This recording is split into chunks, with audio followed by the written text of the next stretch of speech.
l'originalité de la formation sur le certificat de non-contre-indication au sport réside en 3 éléments. Premier élément, une formation médicale continue sur un moment dédié à cette formation en soirée pour permettre au plus grand nombre de médecins généralistes de venir participer. Deuxièmement, c'est centré autour d'un acte quotidien du médecin généraliste. Et troisièmement, c'est un travail autour d'une évaluation des pratiques.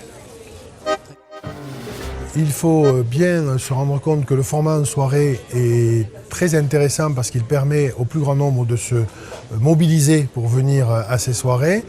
Et le sujet aussi est intéressant parce que c'est vraiment un sujet de pratique quotidienne qui pose problème, surtout avec les recommandations nouvelles qui sont proposées par de nombreuses sociétés savantes, mais aussi, à contrario, certaines autres sociétés savantes qui considèrent que, par exemple, l'électrocardiogramme n'est pas un élément obligatoire à réaliser pour les jeunes de 12 à 35 ans pour les certificats avec la mention en compétition.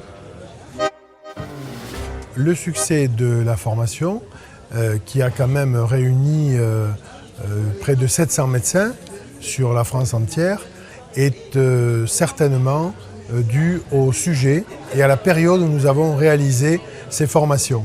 En effet, la période d'automne, de rentrée scolaire, est un moment propice à réaliser ce genre de certificat et rentrer complètement dans l'évaluation et dans les nouvelles recommandations concernant les jeunes de 12 à 35 ans, puisque c'est une période où la jeunesse est amenée par leurs parents pour réaliser ce type de certificat.